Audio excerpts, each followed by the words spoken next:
हम लोग आज भगवत गीता के 10वें अध्याय के 11वें श्लोक को सुन रहे हैं।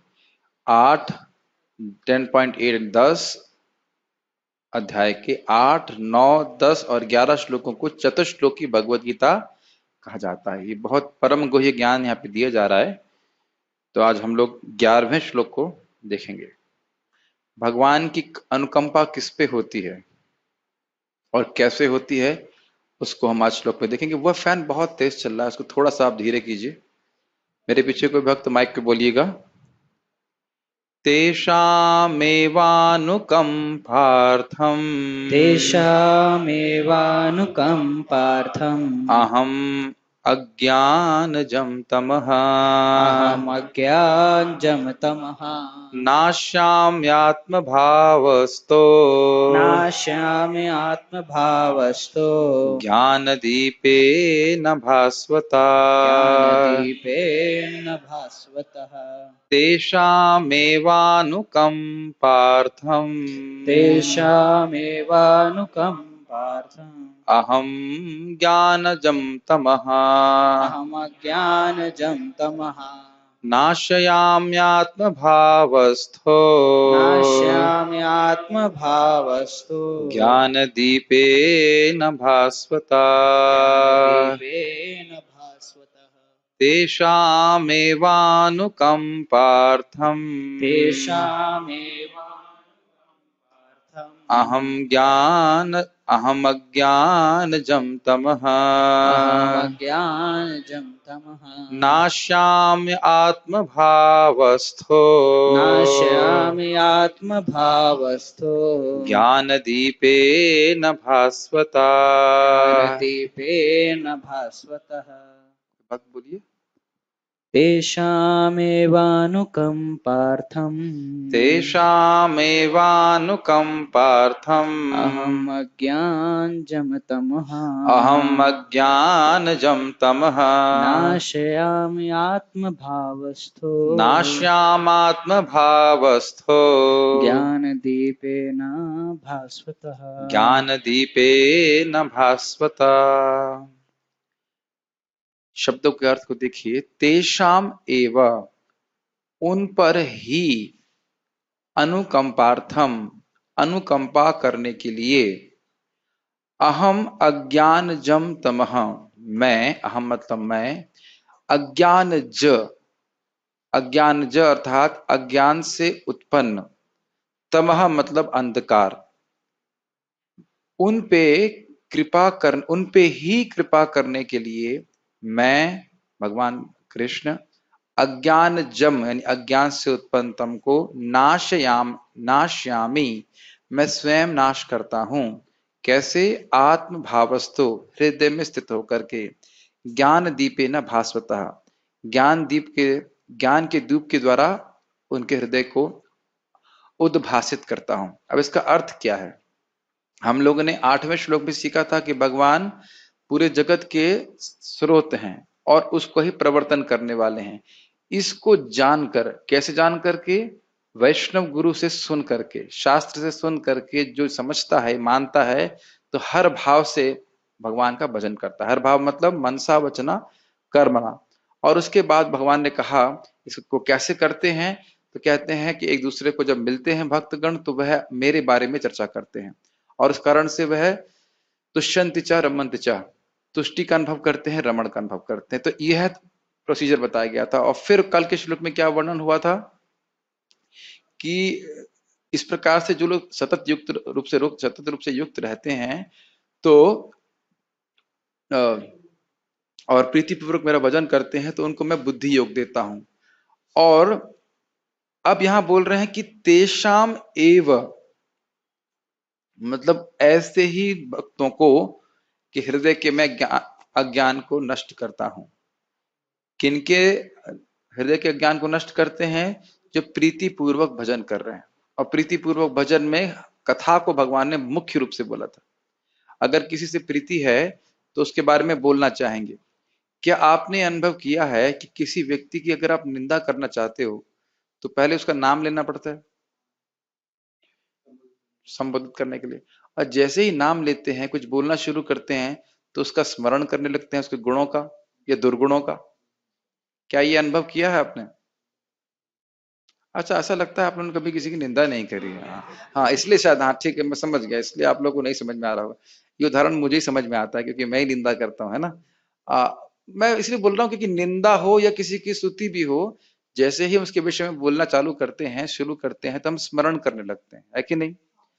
इसीलिए बोला जाता है कि कीर्तन में स्मरण निहित है। ये अर्थ समझ में आ रहा है आपको? तो पिछले वाले श्लोक में बोला गया लगातार कीर्तन कर रहे हैं, श्रवण कर रहे हैं, तो भगवान का स्मरण भी हो रहा है। इतनी समझ में आती है बात। जैसे देखिए, आज हम लोग परशुराम की, सुबह परशुराम भगवान की लीला को सुनना चाह रहे थे और बात चलने लगी थी विश्वामित्र जी के बारे में, लेकिन सब लोग बड़ा प्रयास कर रहे थे कि परशुराम जी की लीला का स्मरण हो, है कि नहीं। वहां परशुराम जी ने क्या किया, कि उसको मारा, ऐसा किया। तो जैसे ही आप बोलना चाहते हो, स्वाभाविक रूप से आपको स्मरण करना पड़ेगा। तो क्योंकि भगवान के भक्त, शुद्ध भक्त लगातार कीर्तन करते हैं, अर्थात उनका प्रीति है भगवान में, तभी तो भगवान का स्मरण करना चाहते हैं। क्या बात समझ में आ रही है? अब भगवान यहाँ कह रहे हैं कि उन पे अनुकंपा करने के लिए, उनके हृदय में अज्ञान के द्वारा अंधकार है, उसको भगवान नष्ट करते हैं। अब ये अज्ञान का अर्थ क्या है? अज्ञान का अर्थ है अपने स्वरूप का ज्ञान, कि मैं कौन हूं, उसको हम नहीं समझ पा रहे हैं। ठीक। दूसरा, भगवान कौन है यह भी नहीं समझ पाते। और तीसरा, भगवान से मेरा क्या संबंध है, हम यह भी नहीं समझ पाते। तीन प्रकार के आके अज्ञान क्या होते हैं, मोहित प्रभु बता सकते हैं माइक पे? माइक बहुत दूर है, कुछ सुनाई नहीं दे रहा है। यस, अज्ञान क्या है? यस, भगवान कौन है ये नहीं समझ पाते। ठीक है, पहले अपने बारे में समझिए। हाँ, हम कौन है वह हम नहीं समझ पा रहे, हमारा भगवान संबंध, कौन है वह नहीं समझ पा रहे, और हमारा संबंध भगवान से क्या है क्या ये है भी यह नहीं नहीं समझ समझ पा पाते। रहे। तो इस प्रकार से तम उत्पन्न होता है, अंधकार उत्पन्न होता है। और विचार कीजिए तो हम में से सब लोग, सभी लोग सोचते हैं कि हम बहुत बुद्धिमान हैं और जो कुछ बोल रहे हैं बिल्कुल ठीक है, सब कुछ जानते हैं। तो एक चीज नहीं जानते हैं, और वो क्या नहीं जानते हैं, कि हम हैं कौन। और ये सबसे महत्वपूर्ण बात है। व्यक्ति कहे भाई तुम ये जानते हो, हाँ ये जानते हैं, यहाँ से दिल्ली कितने दूर, हाँ जानते हैं, दिल्ली से बठिंडा कितने दूर है, ये भी जानते हैं, आपका नाम क्या है वो नहीं जानते। कुछ अजीब सा नहीं लगे आपको? सब कुछ जानते हैं, अहंकार भी है कि बहुत कुछ जानते हैं, लेकिन ये नहीं जानते कि हम हैं कौन। इसी बात को सनातन गोस्वामी चैतन्य महाप्रभु से बोले कि क्या है, ग्राम में व्यवहारे पंडित कोरी माने। ग्राम व्यवहार में लोग मुझे पंडित मानते हैं, लेकिन के आमे के आने केने आमाय जा रहा था पत्र, मैं कौन हूं मैं ये नहीं जानता।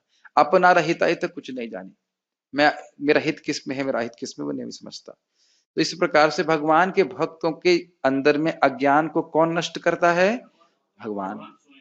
अब कोई व्यक्ति प्रश्न कर सकता है, भगवान की हृदय में तो अंधकार है, तो आप कैसे नष्ट कर देते हैं? तो कह रहे हैं नाश्याम्य आत्म भावस्तो, उनके हृदय में मैं ही स्थित रह करके उनके ज्ञान को नष्ट करता हूं। लेकिन ध्यान देने वाली बात यह है कि अब प्रश्न बन सकता है कि भगवान तो पहले से परमात्मा के हृदय में, के रूप में हृदय में है, तो वह क्यों नहीं नष्ट कर रहे?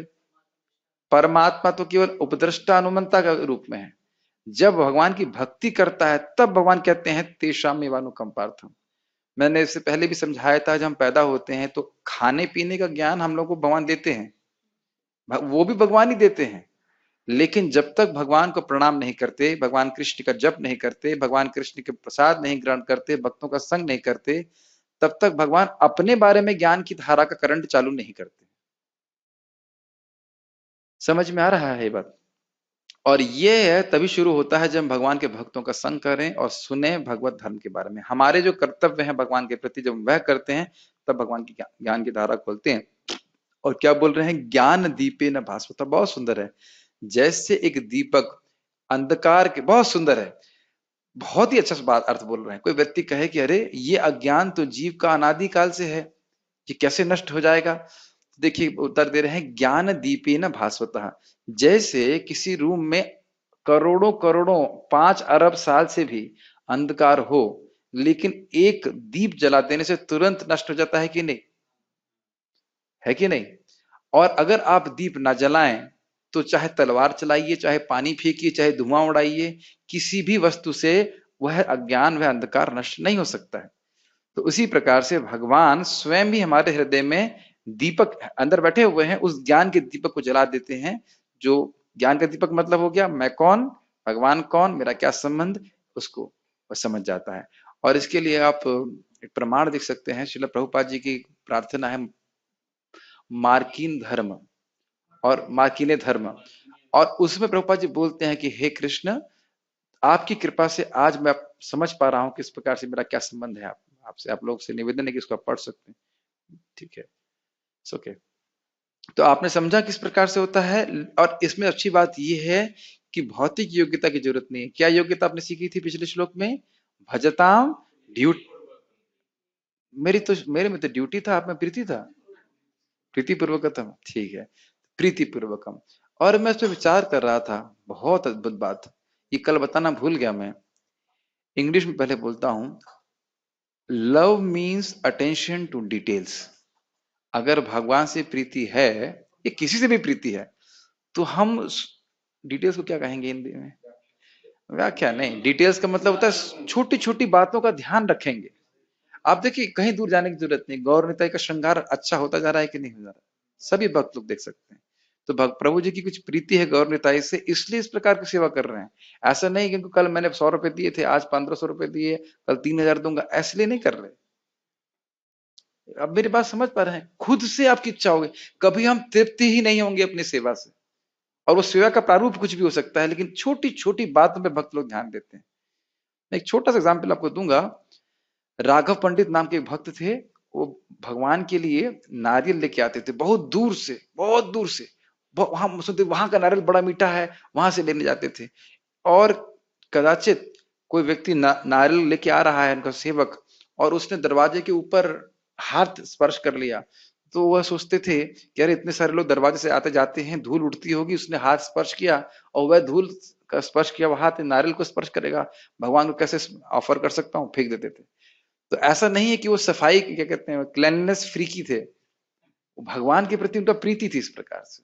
ठीक है, ऐसे ही निमाई के लिए साग बनाती हैं, क्या नाम है, सची माता, तो सोच रही है निमाई को साग कितना पसंद था, बाकी खाता तो कितना अच्छा लगता। तो महाप्रभु स्वयं आकर, रोज आकर पुरी से मायापुर आकर के नवदीप आकर उनका भोग स्वीकार किया करते थे। तो ये प्रीति होना बहुत आवश्यक है। और हमारे जीवन में प्रीति कैसे हो सकती है? जो हम कृष्ण के लिए सेवा करते हैं उसको और अच्छे से अच्छा करने की इच्छा अगर आ रही है तो प्रीति। इसको कृपया खोल दीजिए, पता नहीं क्यों इतना गर्म हो रहा है। तो अब इसके पीछे एक रहस्य भी है। जब जब हमारा हरिनाम जब अच्छा होगा तो भगवान के प्रति प्रीति होगी, और जो सेवाएं हमको प्राप्त हैं उनको और अच्छा करने की इच्छा होगी। भले ही हमें अथॉरिटी बोले या ना बोले, भले ही हमें कोई व्यक्ति प्रोत्साहन करे या ना करे, भगवान की प्रसन्नता के लिए, वैष्णव की प्रसन्नता के लिए आपकी इच्छा होगी कि मैं इसको और अच्छे से क्यों करूं। कौन प्रेरणा दे रहा है? कृष्ण प्रेम दे रहा है। कृष्ण मंत्र ऐत स्वभाव जय जपे कृष्ण प्रति उपजाए भाव। कृष्ण मंत्र का ये स्वभाव है कि जो भी जप करता है भगवान के प्रति प्रीति होती है। तो ऐसे भक्तों के हृदय में जो भी अज्ञान का तम है, अंधकार है, वह भगवान नष्ट कर देते। ठीक है, हम लोग अब अनुवाद पढ़ते हैं। मैं उन पर विशेष कृपा करने के हेतु उनके हृदयों में वास करते हुए ज्ञान के प्रकाशमान दीपक के द्वारा अज्ञान जन अंधकार को दूर करता हूं। एक इंपॉर्टेंट बात आपने देखी, विशेष कृपा, अर्थात भगवान सहज सामान्य कृपा सबके ऊपर करते हैं। कौन सी सामान्य कृपा करते हैं? खिलाना पिलाना सुलाना सारी व्यवस्था ये करते हैं, और इसे निरुपाधिक कृपा करते हैं, अर्थात वह कोई सेवा करे या ना करे इसकी कोई अपेक्षा नहीं करते। जीव भगवान की सेवा करे या ना करे तो भी भगवान इस प्रकार की कृपा सब पर कर ही रहे हैं, है कि नहीं? लेकिन यहां क्या बोल रहे हैं? विशेष कृपा। तो विशेष कृपा का अर्थ आप क्या समझते हो? एक साथ नहीं बोलिए, जिसको बोलना है वो माइक में बताइए। यस, क्या समझते हैं विशेष कृपा का अर्थ? भगवान अपना ज्ञान देते हैं, अपने प्रेम हाँ, अपना प्रेम का साधन साध्य का, कि हमारे जीवन का लक्ष्य क्या होना चाहिए। फिर एग्जाम्पल महाप्रभु की लीला से, तपन मिश्र बहुत शास्त्र पढ़ते थे और पूरी तरह से भ्रमित हो गए थे कि जीवन का साधन क्या है और साध्य क्या है। साधन साधन मतलब, साध्य मतलब जीवन का लक्ष्य, परम लक्ष्य, और साधन मतलब उसको कैसे प्राप्त किया जाए। तो महाप्रभु से मिलते हैं तो महाप्रभु कहते हैं आप लगातार हरे कृष्ण मंत्र करिए, आपको समझ में आ जाएगा कि साधन साध्य क्या है। क्या महाप्रभु उनको बता नहीं सकते थे? बता सकते थे, लेकिन भगवान का नाम जप करके व्यक्ति को अनुभूत होता है कि मेरे जीवन का लक्ष्य, मैं केवल कृष्ण का प्रेम प्राप्त करके ही संतुष्ट हो सकता हूं। इस प्रकार के अनुभव, इस प्रकार का ज्ञान, यह भगवान की विशेष कृपा है। समझ में आ रहा है? ये बात हम बोल रहे हैं। गीता भूषण टीका, ये पहला जो लाइन आप लाल में देख रहे हैं, ये लिंक है पिछले श्लोक से।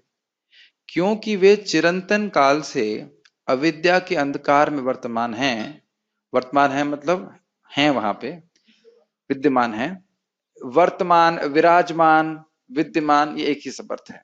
तो उनके हृदयों को आपके द्वारा प्रकाशित करना कैसे संभव है? समझ में आ रहा है प्रश्न?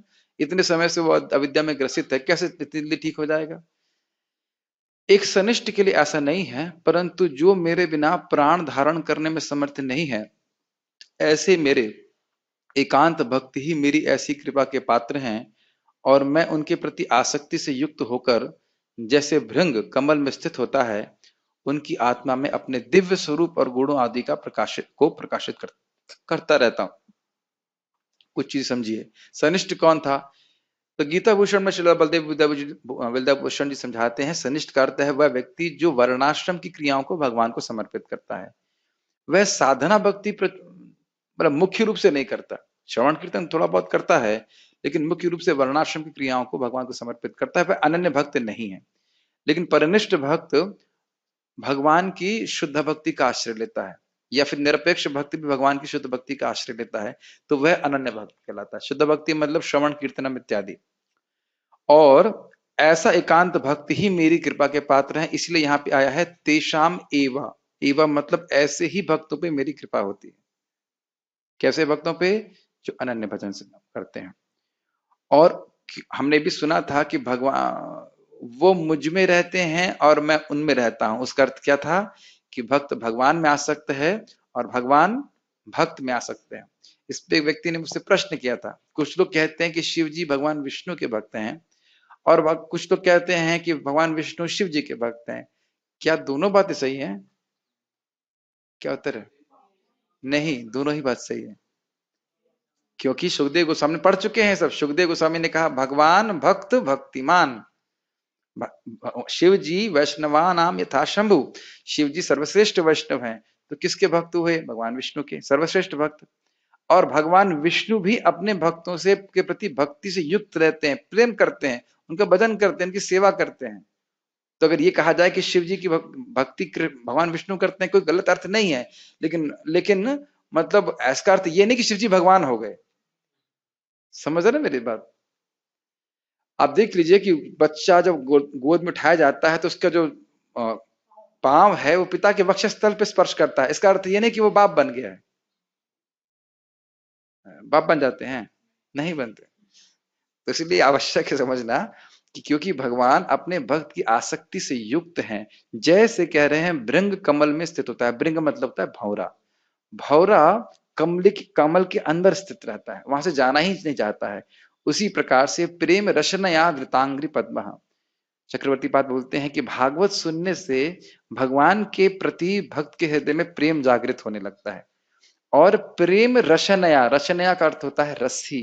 प्रेम रशनया धृतांग्री पद्म, धृत मतलब पकड़ना, अंग्री मतलब चरण। तो भगवान का भक्त भगवान के चरण कमलों को अपनी प्रेम की रस्सी से बांध लेता है, तो भगवान जा नहीं पाते। स्वाभाविक है कि भक्त का प्रेम अगर भगवान के प्रति है, तो भगवान का प्रेम भी भगवान भक्त के प्रति है। और इसी तरह से आप भागवत में एक जगह आता है धौतात्मा पुरुषा पादम एकम न मंचती। जब भक्त का हृदय शुद्ध हो जाता है तो उसके हृदय से भगवान के चरण कमल एक क्षण के लिए भी अलग नहीं उठ पाते। इस प्रकार की स्थिति आ जाती है। तो भगवान उसके हृदय कमल में स्थित होकर के सारे अज्ञान को नष्ट करते हैं। समझ में आ रहा है भृंग और कमल की उदाहरण क्यों दिया जा रहा है? ठीक है। बहुत इस पे और विचार अगर आप करें, बहुत सुंदर विचार है। देखिए, भृंग कमल के पराग कणों को ग्रहण करता रहता है, रस लेता रहता है। ऐसे ही भक्त के हृदय में जो भक्ति है उसका आस्वादन भगवान करते रहते हैं। इसीलिए कहा जाता है श्री कृष्ण आकर्षणी च, श्री कृष्ण आकर्षणी सच। शुद्ध भक्ति का एक लक्षण है, प्रेम भक्ति का लक्षण है कि श्री कृष्ण को आकर्षित करती है। लेकिन प्रेम लक्षणा भक्ति, उससे कम वाली भक्ति आकर्षित नहीं कर सकती है। जब प्रेमा भक्ति प्राप्त हो जाती है तो उसका लक्षण होता है श्री कृष्ण आकर्षणी सच। अर्थ क्या हुआ? श्री कृष्ण को भी आकर्षण करने वाली है। इस पे हमारे महाराज जी बता रहे थे कि श्रीमती राधा रानी का प्रेम सदा ही कृष्ण को जीता रहता है। लेकिन ये इस प्रेम की अद्भुतता ये है कि इसका एक कण भी किसी जीव को प्राप्त हो जाए तो उस जीव के प्रेम से भी भगवान बंध जाते हैं। समझ में आया आपको? इसीलिए श्रीमती राधा रानी की कृपा कटाक्ष की याचना करना चाहिए कि आप दया कीजिए, थोड़ा सा, ज्यादा नहीं चाहिए हमको, थोड़ा सा कृष्ण प्रेम हमको प्राप्त हो जाए तो पूरा जगत उससे कृतार्थ हो जाएगा। यस। आपने कहा कि प्रेम भक्ति में ही भगवान कृष्ण को आकर्षित कर सकते हैं। मैंने कहता भक्ति साम्य सिंधु में है, फिर तो भी जो बताइए। जो नए जो डिवोटीज हैं तो वो कैसे, वो तो थोड़ा पसंद करते हैं, उनमें तो उतना। वो भगवान का जो भक्ति की शुरुआत में भक्ति करते हैं उसके उनको दो प्रकार के लक्षण प्राप्त होते हैं, शुभधा और क्लेशाग्नि। साधना भक्ति जो करते हैं, शुभधा मतलब सद्गुण आ जाते हैं, और क्लेशाग्नि मतलब कष्ट का निवारण हो जाता है। लेकिन श्री कृष्ण ऐसा आकर्षण कर ले कि कृष्ण हृदय से जाए ही नहीं, यह तो भगवान की प्रेम भक्ति के द्वारा ही होता है, जब प्रेमावस्था प्राप्त हो जाती है। ये हम नहीं कह रहे, भक्ति स्वामी सिंधु में लिखा है। उसी को भागवत बोल रही धौता आत्मा, जब हृदय पूरी तरह शुद्ध हो जाता है, भगवत प्रेम प्रकट हो जाता है, तब ऐसी स्थिति होती है कि भगवान उसके हृदय से कभी नहीं जाते, लेकिन उदित होना शुरू हो जाते हैं। जिस दिन से भागवत हम सुन रहे हैं उसी दिन से भक्त के हृदय में भगवान धीरे धीरे उदित होना शुरू हो जाते हैं, सफाई करना शुरू कर देते हैं। जैसे ये रूम बहुत गंदा होता तो हम यहाँ पे आके बैठते नहीं, ठीक? हमने सबसे पहले इस रूम में क्या करना शुरू किया? सफाई करना शुरू किया। क्यों? क्योंकि रोज प्रवचन करना है। तो जब हम कृष्ण के बारे में सुनना शुरू करते हैं तो कृष्ण क्या करते हैं? झाड़ू मारना शुरू कर देते हैं, और झाड़ू मारते मारते जब पूरा शुद्ध हो जाएगा तब जाके बैठ जाएंगे, तो फिर नहीं हिलेंगे। ठीक है, ये बात है। और अपने दिव्य स्वरूप और गुणों आदि को प्रकाशित करता रहता हूं, ये बहुत सुंदर बात है। हृदय में जितनी भक्ति बड़ी होती है, बहुत ध्यान पूर्वक सुनिए, उतनी ही मात्रा में हम भगवान के गुणों को समझ पाते हैं। इसी कारण से जो शुद्ध भक्त हैं वह भगवान के गुणों का व्याख्यान करने के लिए बहुत उद्यत रहते हैं। उद्यत मतलब उत्साहित रहते हैं, क्योंकि नित्य ही उनका गुण प्रकाशित होता रहता है। जैसे श्रीला रघुनाथ दास गोस्वामी कहते हैं, चैतन्य महाप्रभु मेरे हृदय में स्फुरित हो रहे हैं और मुझको पागल कर रहे हैं, माम मदयति, अपने सुख से, अनुभूति से। तो इस प्रकार से भक्त लोग उद्गारित करते हैं भगवान के गुणों को, क्योंकि हृदय में वो अनुभव कर पा रहे हैं। और कौन अनुभव करा रहा है? भगवान। जैसे आप रोज गाते हो, प्रहलाद आह्लाद दायिने, प्रहलाद को आह्लाद देने वाले, ठीक? कौन है वो? नरसिंह देव। यस। मुझसे इतर, अब देखिए वो अंधकार क्या है। मुझसे इतर, इतर मतलब अलग। देखिए, अब सुनते सुनते हिंदी समझ में आने लग गई, थोड़ी कठिन हिंदी भी, ठीक है। अन्य इच्छा रूपी अंधकार को, जो अनादि कर्मों के कारण उत्पन्न होता है और जो ज्ञान का विरोधी है, उसे मैं अपने विषयक ज्ञान रूपी दीप से नष्ट कर देता हूं। ये आपको समझ में आ रहा है? इसका अर्थ क्या है? वो कह रहे हैं कि, कहां गया, अंधकार क्या है? अन्याभिलाषिता शून्य, भगवान से अलग, कृष्ण कृष्ण भक्ति बिना अन्य कामना, ये कैटअप कहा जाता है, इसे चीटिंग कहते हैं। तो कृष्ण की प्राप्ति, कृष्ण के चरणों की प्राप्ति और कृष्ण की भक्ति, शुद्ध प्रेम भक्ति के प्राप्ति के अलावा जो कुछ भी इच्छा है वह कृष्ण से इतर इच्छा है। तो उस इच्छा को वो भगवान डिफ्यूज कर देता है, मतलब खत्म कर देते हैं। उसकी कोई उसमें प्रिया ही नहीं रह जाती, उसमें कोई उसकी रुचि ही नहीं रह जाती। ये भगवान की कृपा है। अब इस पे बहुत कुछ बोला जा सकता है, पूरी लीला है, लेकिन एक भक्त को भगवान ने चांगा से बचाया। चांगा मतलब मृत्यु से बचाया। वो तलवार होता, तलवार फेंका जा रहा था उसको, और उसकी सैलरी डबल भी होगी। उनका नाम था गोपीनाथ पटनायक। लेकिन महाप्रभु के पास जब आते हैं तो कहते हैं, भगवान यह मेरे पर असली कृपा नहीं है, क्योंकि असली कृपा तो तब होगी जब आप किसी भक्त को निष्काम बना दें। और इसी चीज को प्रहलाद महाराज क्या बोलते हैं, भगवान अगर आप मुझे कोई वरदान देना चाहते हैं तो मुझे एक बहुत बड़ा महल दीजिए। ये नहीं बोलते हैं, क्या बोलते हैं, आप मुझे ऐसा वरदान दीजिए कि काम का अंकुर ही मेरे हृदय में जागृत ना हो, पूरी तरह से निष्काम बना दीजिए। तो ये भगवान का यही हम कृपा समझ रहे हैं, जो भगवान की प्रीति पूर्वक भजन करते हैं। कृष्ण से इतर कोई भी इच्छा है उसको अंधकार कहा जा रहा है, और उसको भगवान नष्ट कर देते हैं। कैसे नष्ट कर देते हैं? अपने विषयिक ज्ञान के द्वारा। मतलब भगवान कितने सुंदर हैं, कितने अच्छे हैं, इसका अनुभव दे देते हैं, तो फिर स्वाभाविक रूप से वह उन निम्न वस्तुओं को त्याग देता है। समझ में आ रहा है क्या करते हैं भगवान? ठीक। और यह तो भगवान नए भक्तों के संग भी करते हैं। जब भक्ति करते रहते हैं तो फिर कभी कभी व्यक्ति पुरानी आदत में पड़ सकता है, भोगों में प्रवृत्त हो सकता है, लेकिन देखता है अरे इसमें तो कोई सुख नहीं है, ये तो बहुत बोरिंग है कि नहीं? तो ये कौन, इस प्रकार की बोरियत को कौन प्रकट कर रहा है हृदय में? भगवान ही कर। मैं अपने प्रति उनकी एकांत भक्ति से संतुष्ट हो जाता हूं, और क्योंकि उनके योग क्षेम का दायित्व मैं ही ले लेता हूं, इसलिए मैं उनकी भक्ति की उद्भावना और तम का नाश करने का दायित्व लेता हूं। ये समझिए मेरी बात, बहुत सुंदर है बात है। एकांत भक्ति तो आप समझ रहे हैं कि वह साधना भक्ति कर रहा है किस लिए? भाव भक्ति प्राप्त करने की, और कोई अंत नहीं, और कोई उसका अलग लक्ष्य नहीं है। इस भावना से, इस एटीट्यूड, इस मनोवृत्ति से भगवान बड़े प्रसन्न होते हैं। ठीक। और योगक्षेम का दायित्व लेता हूं। योगक्षेम का दायित्व केवल यही नहीं है कि खाने पीने की व्यवस्था कर रहे हैं, जहां जहां उसकी जो जो न्यूनता है, जो जो कमी है, भगवान स्वयं उसको पूर्ण करते हैं। आपको याद हो कल मैंने बताया था कि विश्वास होना चाहिए कि मैं कृष्ण का दास हूं और कृष्ण मुझे यथासंभव मेरी मदद करेंगे। ये बात याद आ रही है? तो अगर हम ईमानदारी से भक्ति करें, फिर से याद करें 3 पॉइंट, निष्कपट, निरंतर और अनुकूल, इस भाव से अगर हम भक्ति करते रहें तो भगवान हमको हमारे हृदय में, जीवन में जो भी कठिनाई आनी है भक्ति की, उसको स्वयं ही नष्ट कर देंगे। और जिस भी ज्ञान की आवश्यकता है उसको यथा समय, यथा संभव प्राप्त करा देंगे। समझ रहे हैं? ठीक है। और कह रहे हैं कि मैं स्वयं ही इसका दायित्व लेता हूं, अर्थात बहुत गंभीर बात है। देखिए, भगवान का एक गुण है, इसे कहते हैं सत्य संकल्प। क्या नाम मैंने गुण बोला? सत्य संकल्प। की जो वो संकल्प लेते हैं उसको कोई रोक नहीं सकता। तब यहां देखिए, जो व्यक्ति प्रीति पूर्वक भजन करता है भगवान का, उस भक्त के प्रति क्या संकल्प होता है? इसके हृदय के अज्ञान को मैं नष्ट करूंगा। तो दुनिया की कोई ताकत नहीं है कि आपके हृदय के अज्ञान को नष्ट होने से रोक दे। थोड़ा सा डिस्टर्बेंस हुआ बीच में, समझ में आया मैं क्या बोल रहा हूं? अब मैं पूछूंगा, इसलिए बहुत ध्यानपूर्वक सुनो। अब ध्यानपूर्वक सुनते प्रभु जी पूछेंगे, ठीक है? भगवान का एक गुण है सत्य संकल्प। वह जो ठान लेते हैं वह पूरा करके मानते हैं। तो जो प्रीति पूर्वक भजन कर रहे हैं उनके प्रति भगवान का संकल्प क्या होता है? इनके हृदय के अज्ञान को मैं नष्ट करूंगा। तो दुनिया की कोई ताकत नहीं है कि उसको नष्ट होने से रोक सके। समझ में आ गया? तो हम, हमारे पीछे भगवान हैं, या अंदर भगवान ऐसे कह लीजिए, जो भी है, और उनकी कृपा से हमारा सारा ज्ञान नष्ट होगा।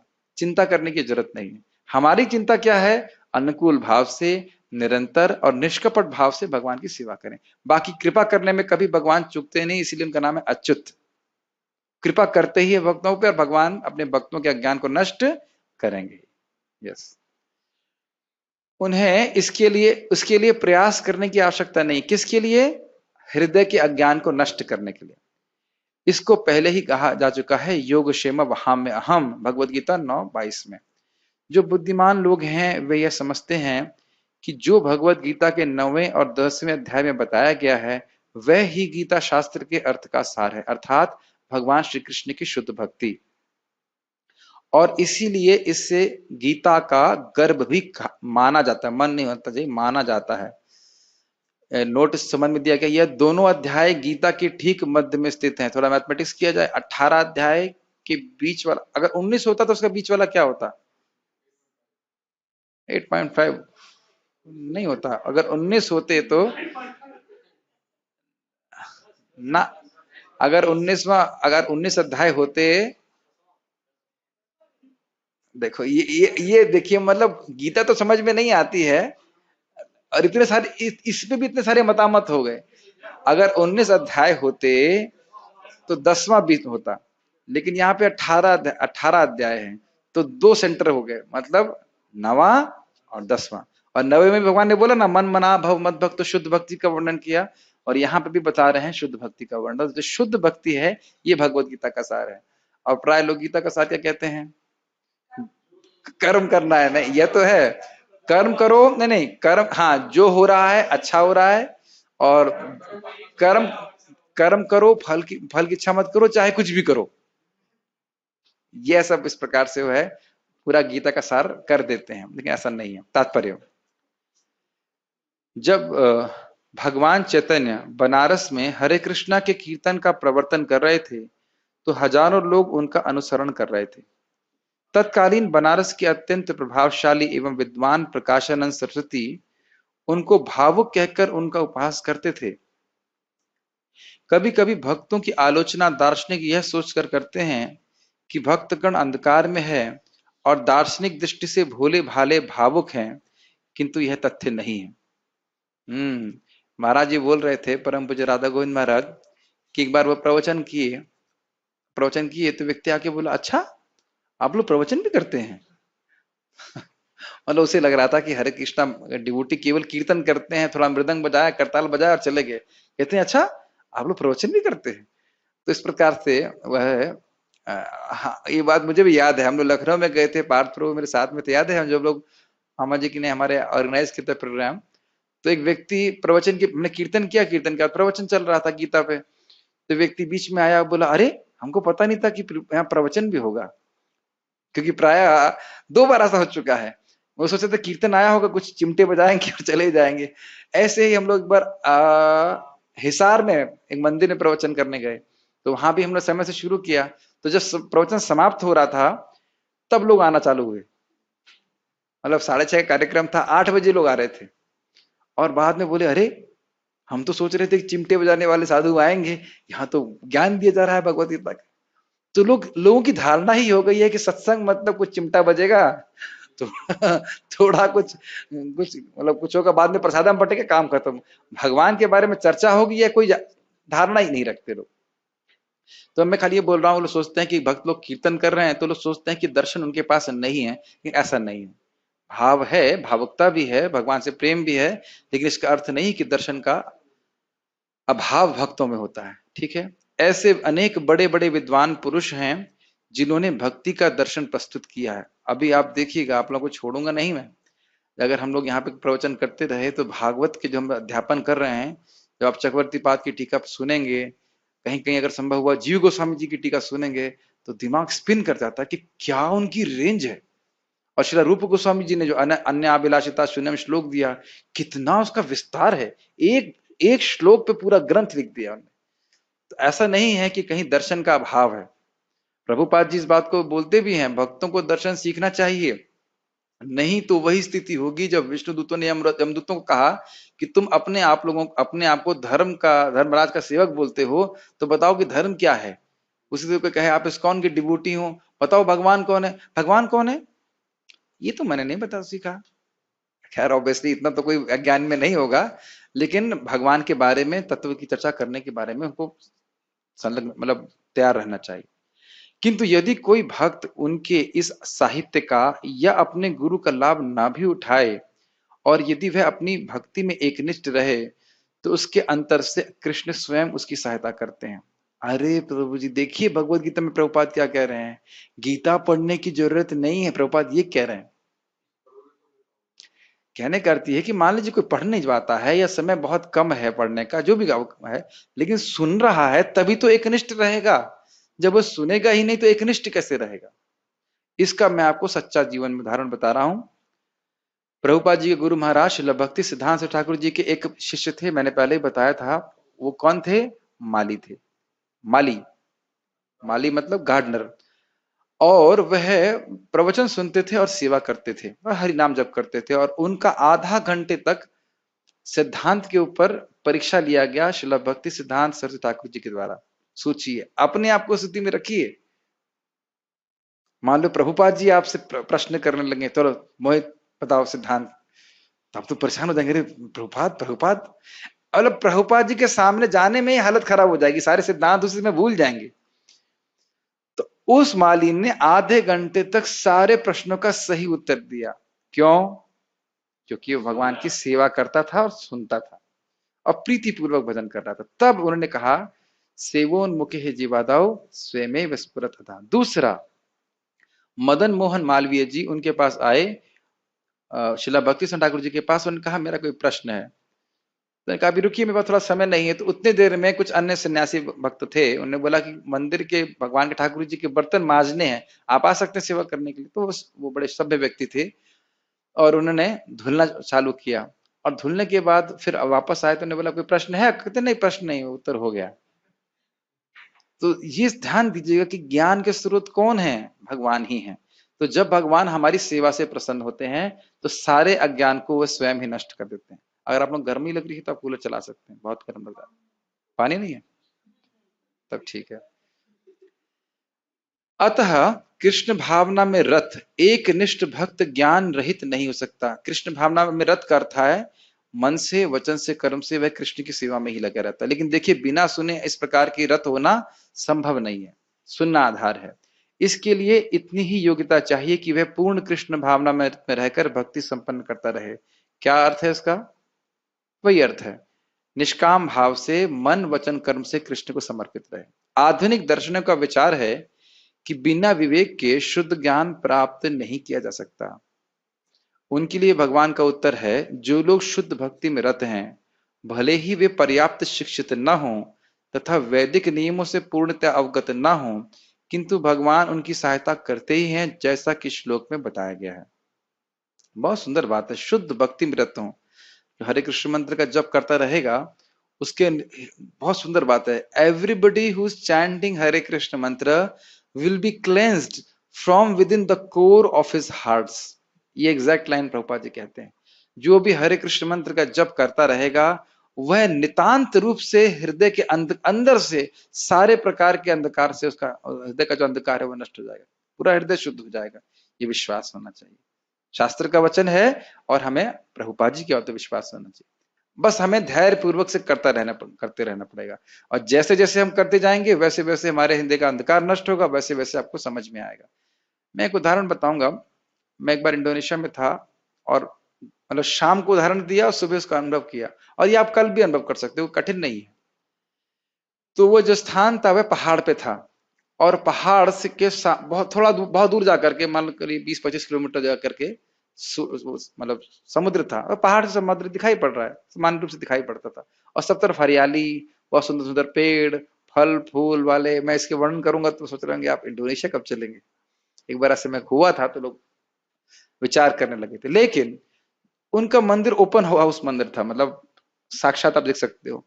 तो हम लोग जब जब कर रहे थे तो मंगल आरती के बाद जब चालू किया तो बिल्कुल अंधकार था बाहर, कुछ भी नहीं दिख रहा था, ना कोई पेड़, ना पर्वत, ना सूर्य, ना कुछ भी नहीं।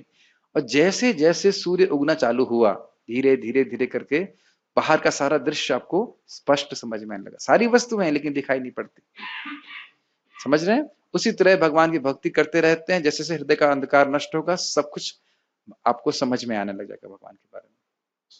इसीलिए बार बार बोला जाता है कि बड़े ध्यान पूर्वक जप कीजिए, आप हरि नाम को सीधे अपने चित्त में लेके जा रहे हैं, सीधे अपने चित्त में। वैसे बोल रहे हैं तो भी बहुत फायदा होता है, चित्त शुद्ध होता है, लेकिन अगर सुनते हैं तो सीधे हृदय में जा रहा है और हमारे हृदय को साफ कर रहा है। और ये हरे कृष्ण मंत्र स्वरूप प्रकाशित करने वाला मंत्र है, स्वयं ही आपका जो भगवान से संबंध है वह जागृत कर देगा। ठीक है, तो भगवान की सहायता होती है। भगवान अर्जुन को बताते हैं कि मात्र चिंतन से परम सत्य भगवान को समझ पाना असंभव है, क्योंकि भगवान इतने महान हैं कि कोरे मानसिक प्रयास से उन्हें ना तो जाना जा सकता है और न ही प्राप्त किया जा सकता है। क्या है वो श्लोक ब्रह्म संहिता का?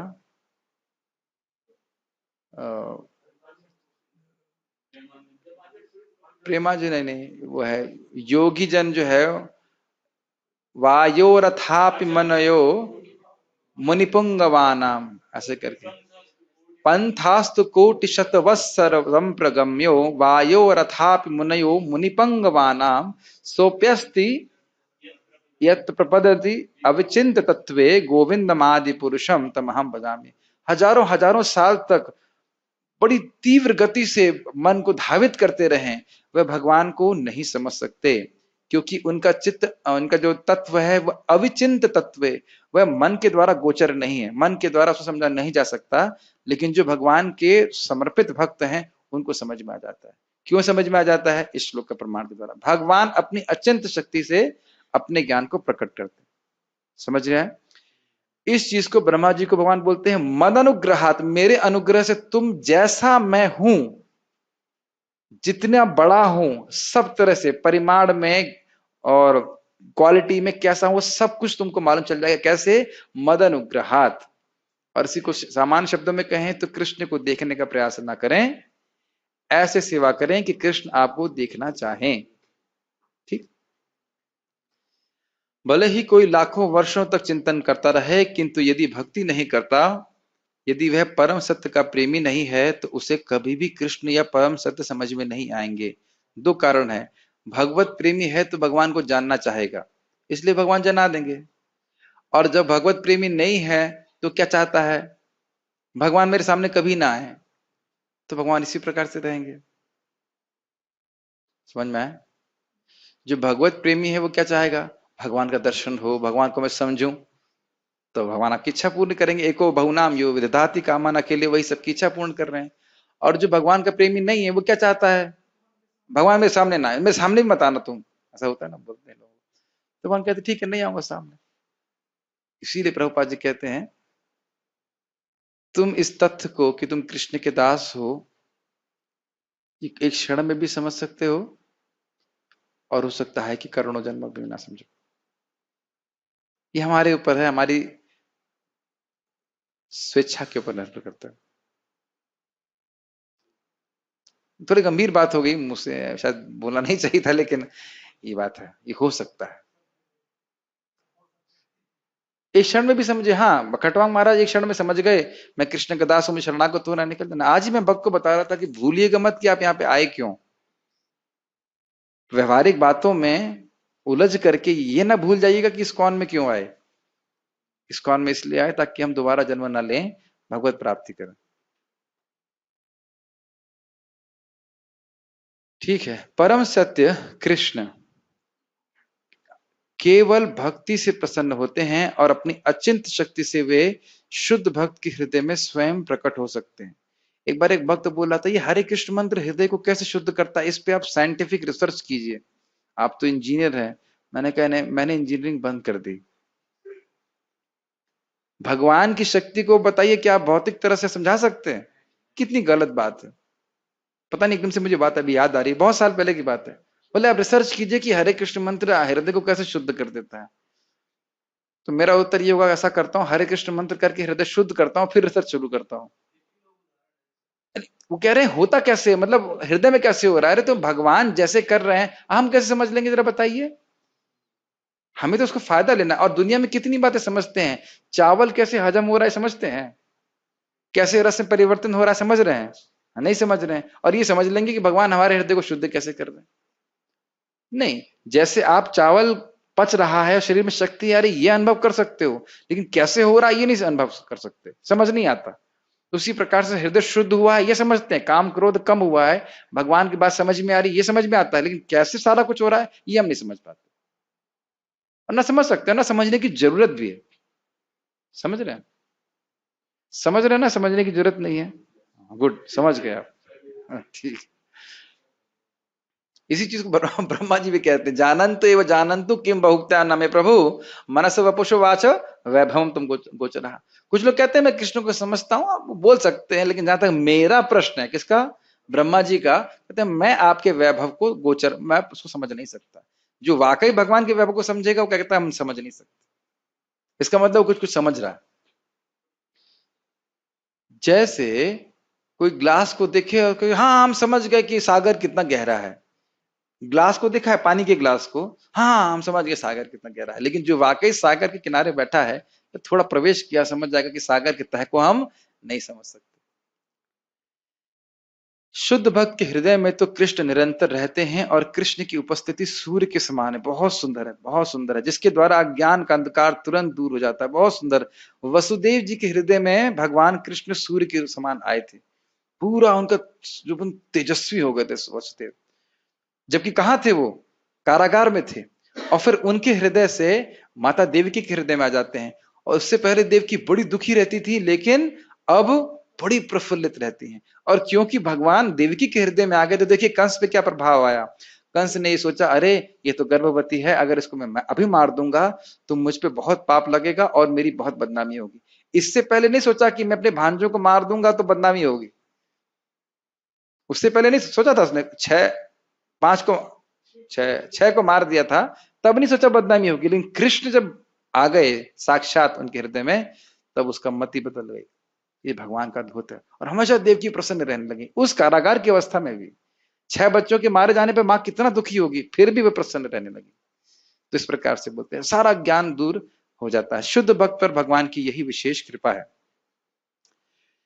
करोड़ों जन्मों के भौतिक संसर्ग के कलमश के कारण मनुष्य का हृदय भौतिकता के मल या धूलि से आच्छादित हो जाता है, किंतु जब मनुष्य भक्ति में लगता है और निरंतर हरे कृष्ण का जप करता है, तो यह मैल तुरंत दूर हो जाता है और उसे शुद्ध ज्ञान प्राप्त होता है। बड़ा स्पष्ट है। एक शीशा है, उसके ऊपर बहुत मोटी धूल की लेयर लगी हुई है, तो आपका अपना प्रतिबिंब, प्रतिमुख जिसे कहा जाता है, वो नहीं दिखाई पड़ेगा। लेकिन जैसे मट्टी हट जाएगी तो हम देख सकेंगे। तो अब ये बात है, बड़ी अच्छी तरह से भूरिजन प्रभु समझाते हैं कि अगर 30 किलोमीटर मोटी धूल की लेयर हो और 2-4 लेयर हट जाएंगे तो क्या लगेगा आपको? अरे कुछ नहीं हुआ, लेकिन हुआ है। और आप करते रहेंगे करते रहेंगे करते रहेंगे। निरंतर कर अर्थ यहाँ पे है प्रतिदिन। साधना अवस्था में हम 24 घंटे नहीं कर सकते। भक्ति रसामृत सिंधु में कहा गया कि अगर यह कहा जाए कि 24 घंटे करो, तो यह इंस्ट्रक्शन या यह आज्ञा जो है, यह अश्रद्धा उत्पन्न कर देगी, क्योंकि हम कर ही नहीं पाएंगे। समझ में आया? इसलिए निरंतर का अर्थ क्या हुआ? बार बार करना, बारंबार करना, रोज रोज रोज रोज करता रहेगा, तो उसके हृदय की धूलि को हट जाएगी और वह भगवान को समझ पाएगा। ठीक है, क्या करना है हमको? हरे कृष्णा कृष्णा कृष्णा हरे हरे, हरे राम राम राम हरे। ये जितना अधिक अधिक करेंगे। इसलिए कभी नहीं सोचना चाहिए, अरे वो महाराज तो वो तो बहुत प्रवचन नहीं कर पाते हैं। अरे भैया, उनका भजन कितना है पीछे। वो भले ही उनकी प्रवचन जो है बहुत, मतलब ज्ञान की दृष्टि से बहुत ना हो, लेकिन रियलाइजेशन बहुत गंभीर हो सकते हैं। जो ने 30-40 साल भजन किया, जैसे सिंपल सी बात परम पूज्य नवयोगेंद्र महाराज कह रहे थे, बहुत सिंपल सी बात, अरे भाई हम इस जगत के हैं ही नहीं, तो मैं यहाँ की चिंता करने की जरूरत क्या है? ना कोई संस्कृत है, ना कोई बहुत काव्यात्मक बात है, लेकिन क्या हम ऐसा बोल सकते हैं?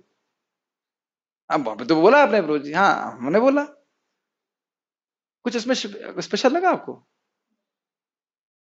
आप कह रहे नहीं, और मुझे बहुत स्पेशल लगा।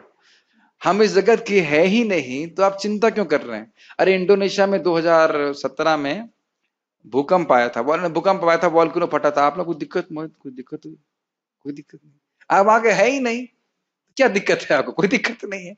उसी प्रकार से जब आप यहाँ के हैं ही नहीं, तो इतनी चिंता क्यों कर रहे हैं? तो महाराज श्री बोल रहे हैं अनुभूति से, ये अंतर पड़ जाता है। ज्ञान और विज्ञान में यही अंतर है।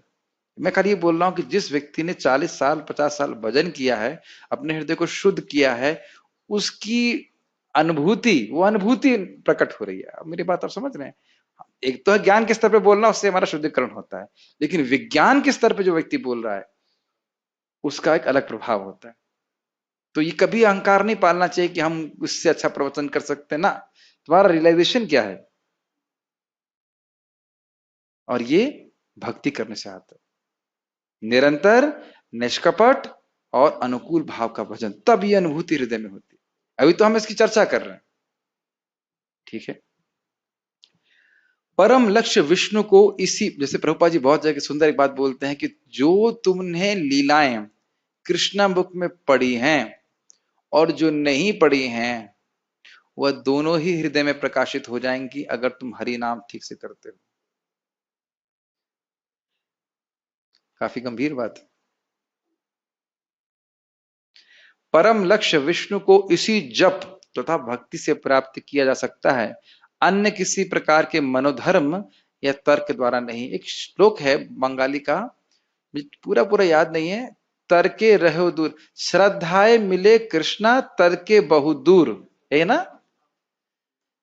श्रद्धा से कृष्ण प्राप्त होते हैं, शास्त्रीय श्रद्धा से भक्ति करता है तब प्राप्त होते हैं। तर्क लगाते रहोगे तो कृष्ण हाँ ऐसे कुछ है। तो इसका अर्थ यह नहीं कि लौकिक श्रद्धा, श्रद्धा कौन सी, शास्त्र से अनुग्रहित श्रद्धा, उसके अनुसार अनुशीलन करता है तब भगवान अपने आप को प्रकट करते हैं। शुद्ध भक्त जीवन की भौतिक आवश्यकताओं के लिए चिंता नहीं करता। कितना आसान है ना। और जब भी बोला जाता है शुद्ध भक्त, तो हमारा मन बोलता है ये तुम्हारे लिए बोल रहे हैं। सुना है कभी? अपने मन को देखिएगा, जब बोले शुद्ध भक्त जीवन की भौतिक आवश्यकताओं के लिए चिंता नहीं करता है, तो जो भौतिक आवश्यकताओं की चिंता करता है मतलब वो भी शुद्ध नहीं हुआ है। अभयम सत्व संशुद्धि, अगर हृदय शुद्ध है तो समझ में आएगा कि भगवान हमारी रक्षा करते हैं, सिर्फ चिंता करने की जरूरत नहीं है। ना तो उसे कोई और चिंता करने की आवश्यकता है, क्योंकि हृदय से अंधकार हट जाने पर भक्त की प्रेम भक्ति से प्रसन्न होकर भगवान स्वतः सब कुछ प्रदान करते हैं। सब कुछ प्रदान करते हैं मतलब रोटी चावल ही नहीं, अपना सारा कुछ ज्ञान। ये अनुभव कैसे होगा, मैं भक्ति में कैसे प्रगति करूंगा, सब भगवान की कृपा से अपने आप होगा। लेकिन इसका अर्थ क्या है, कृपा होगी तो कर लेंगे अपने आप ही होगा? नहीं, हमें प्रयास करना होगा, और उस प्रयास से प्रसन्न होकर भगवान कृपा करते हैं। यही भगवत गीता का उपदेश सार है। क्या उपदेश सार है? भगवान की भक्ति में लगा जाए और भगवान अनुग्रहित होकर हमारे हृदय को शुद्ध कर देंगे। भगवत गीता के अध्ययन से मनुष्य भगवान के शरणागत होकर शुद्ध भक्ति में लग जाता है। जैसे ही भगवान अपने ऊपर भार ले लेते हैं, मनुष्य सारे भौतिक प्रयासों से मुक्त हो जाता है। भौतिक प्रयास मतलब इस जगत में अपने को उच्चतर बनाने की प्रयास, वह सारे प्रयासों से मुक्त होकर केवल कृष्ण का भजन करने में लग जाता है। कृष्ण का होकर कृष्ण के लिए कृष्ण का भजन करना, इस प्रकार से होता है। हमने आज श्लोक में सीखा कि जो व्यक्ति भगवान की शुद्ध भक्ति में लगता है उन पर ही विशेष कृपा भगवान करते हैं, और भगवान से इतर कोई भी इच्छा है उस इतर इच्छा रूपी अंधकार को नष्ट करते हैं। और कैसे करते हैं? जैसे एक भृंग कमल में जाकर के बैठ जाता है, ऐसे भक्त के हृदय में भगवान बैठ जाते हैं और उसके हृदय के अंधकार को दूर करते रहते हैं। कोई प्रश्न है किसी का तो मैं ले सकता हूँ, अगर मैं रुकूंगा यहाँ पे। कोई प्रश्न है? Okay, so shall stop here. हाँ यस, हाँ। प्रभु, भक्तों के अंदर राग द्वेष और निंदा करने की इच्छा को जड़ से कैसे खत्म किया जा सकता? भक्ति करके। कोई भी प्रश्न है तो उसका उत्तर यही है। देखिए, ये बहुत अच्छा प्रश्न है। जब भी आप अपने हृदय में कोई न्यूनता का अनुभव करें, भाई ये क्यों हो रहा है, ये तो अच्छी चीज नहीं है, तो कॉन्ट्रैक्ट दे दीजिए, खुद मत करिए। भाई जैसे मैं बोलूं कि भाई ये रूम गंदा लग रहा है, कोई सफाई करवा दो, करवा दीजिए। हमें नहीं करना है, कॉन्ट्रैक्ट किसको देना है? कृष्ण को। बोले जी सेवक तो हम हैं ना, सेवक तो हम हैं, लेकिन हृदय की सफाई की सेवा कौन कर रहे हैं? कृष्ण करते हैं। शृण्वताम स्वकथा कृष्णा पुण्य श्रवण कीर्तना हृदय तपस्त्राणी विधुनोति सुरसताम। जिसने, बहुत ध्यान पूर्वक सुनिए, जिसने भगवान की कथा को सुनने की इच्छा को जागृत किया है, सुनता है तो भी लाभ है, लेकिन उसको इच्छा होती है कि हाँ भगवान के बारे में सुना जाए, आग्रह है, तो उसके हृदय को भगवान खुद ही साफ कर देते हैं। अब आप कहेंगे यह तो प्रश्न का उत्तर नहीं हुआ। उत्तर हुआ। हम जब, मैं एक लिंक बताता हूं। एक व्यक्ति ने प्रश्न किया, प्रभु जी हम तो आत्मा हैं, तो अब अगर किसी वैष्णव की निंदा की जाती है तो वह तो शरीर है नहीं, तो फिर हमको निंदा का नुकसान क्यों होता है? तो हमने कहा पहले तो ये बताइए। मैंने कहा पहली बात तो ये कि शास्त्र का वर्णन है। जैसे आप किसी वैष्णव को भोजन कराते हैं तो शरीर को करा रहे हैं कि आत्मा को करा रहे हैं? अब समझ नहीं, आत्मा शरीर, शरीर आत्मा, शरीर के माध्यम से आत्मा की सेवा कर रहे हैं, ठीक, और इससे आपको फायदा मिलता है। उसी प्रकार से आप उसको निंदा करेंगे तो भले ही आत्मा को टच नहीं कर रहा है, लेकिन भगवान उससे क्रोधित होते हैं। और फिर मैंने पूछा, अगर आप इतने ही ब्रह्म ज्ञानी हैं कि सबको आत्मा के रूप में देख रहे हैं, तो फिर निंदा क्यों कर रहे हैं? इतने बड़े ब्रह्म ज्ञानी हो कि वही सब आत्मा है, तो फिर शरीर की निंदा क्यों कर रहे हो? जल की, पृथ्वी की, वायु, अग्नि की निंदा क्यों कर रहे हो? तो व्यक्ति को अपने स्तर के अनुसार होना चाहिए। निंदा क्यों करते हैं पता है? निंदा इसलिए करते हैं ताकि हम अपने दुर्गुणों को भूल जाएं। वो इतना खराब आदमी है, देखो कितना खराब आदमी है, देखो कितना खराब है। हम अपने को देखने, हम सोचते हैं इससे हम ऊंचे हो जाएंगे। समझ में आई बात? ये मूलभूत बात है। और ये मूल चीज है। हम अपने आप को मतलब प्रूव करना चाहते हैं, प्रमाणित करना चाहते हैं कि हम बहुत बढ़िया आदमी हैं, वो कितना खराब आदमी है, मैं बहुत अच्छा हूं। आज ही मैं एक बात बोल रहा था कि कोई भी अथॉरिटी कहीं का भी बोल दे कि उससे भक्ति में कभी कोई अपराध और कोई गलती नहीं हुई हो, और अद्भुत बात यह है कि जब दूसरों को बोलते हैं तुम कितने खराब आदमी हो, तो 3 उंगली हमारी तरफ होती है। कितने खराब आदमी हो, 3 उंगली हमारी तरफ होती है। या तो ऐसे बोल दीजिए फिर आप, सारे ऐसा तो बोलते नहीं, जनरली ऐसे बोलते कितने खराब आदमी हो, देखो 3 उंगली मेरी तरफ। तो अपने दुर्गुण को यहाँ प्रति हम नहीं देखना चाहते हैं, ये बात है। लेकिन जो शुद्ध भक्त हैं अपने ही दुर्गुण को देखते हैं और दूसरे के सद्गुण को ही देखते हैं, ऐसी दृष्टि हो जाती है, उनकी दुर्गुण की तरफ दृष्टि जाती ही नहीं। जैसे कि युधिष्ठिर महाराज क्या बोलते हैं दुर्योधन को, सुयोधन, ये स्थिति है। तो ये अच्छा, अब प्रश्न का सीधा उत्तर, प्रश्न ये है कि हम कैसे किसी भी दुर्गुण से मुक्त हों।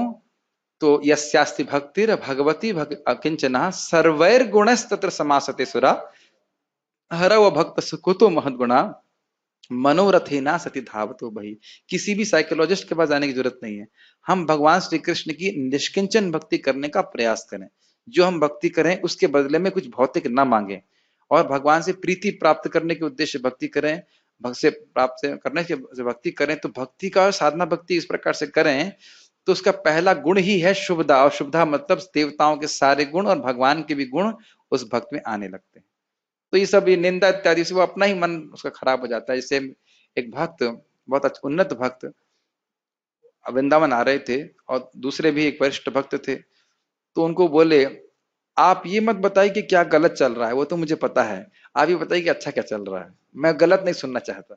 और जैसे हम रघुनाथ भट्ट गोस्वामी के बारे में सुनते हैं, कोई भक्त गलत भी कर रहा होता तो भी कहते हैं ना हमें नहीं सुनना गलत, उस अच्छा ही नहीं लगता। जैसे आज खाना बट रहा था, प्रसादम हो रहा था, तो एक दाल हमें बहुत अच्छी प्राप्त हुई, हमारे करना मित्रों ने बढ़िया बनाई, तो उसको ग्रहण करने की इच्छा और अधिक थी।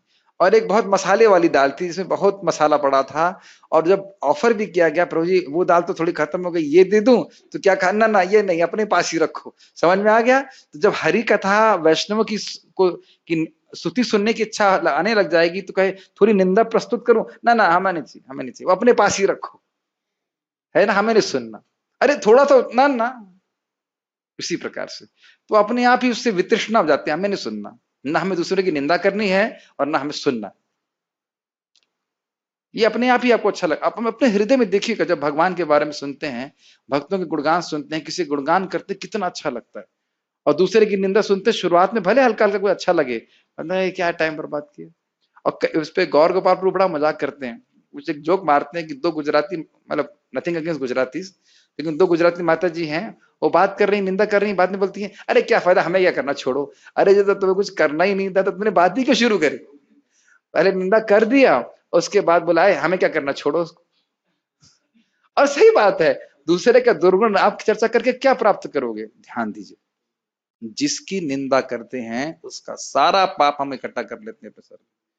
महाप्रभु ने बताया था ना कि जगाई मदाई के पाप कहाँ इकट्ठे हो गए हैं, स्टेट बैंक ऑफ इंडिया में नहीं।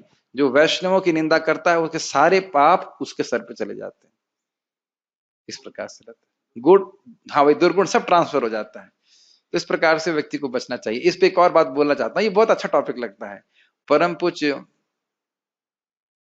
हल्दर महाराज बता रहे थे कि एक माँ अपने बच्चे का मल हाथ से साफ करती है। सुनिएगा, एक माँ अपने बच्चे का मल जो है वो हाथ से साफ करती है, लेकिन जो कि निंदक है जिसकी वो निंदा कर रहा है उसका मल अपनी जीभ से साफ करता है। ये स्थिति है। छी, यहाँ छीची बोल रहे हैं, और जब निंदा करते तब तो कहते अच्छी अच्छी अच्छी अच्छी, तब तो छीची नहीं करते। तो यह समझना चाहिए कि जीभ से उसका मल साफ कर रहे हैं। हाँ, बड़े कान खड़े जाते हैं, अच्छा अच्छा। तो सब इससे देख लीजिए, ऐसा कार्य करेंगे तो भगवत कृपा हमको प्राप्त नहीं हो पाएगी, भगवान इससे प्रसन्न नहीं होते। ठीक है, प्रयास करना चाहिए। और कोई प्रश्न था? So we shall stop here. बहुत बहुत धन्यवाद। श्रीमद् भगवद गीता की जय, श्रील प्रभुपाद की जय।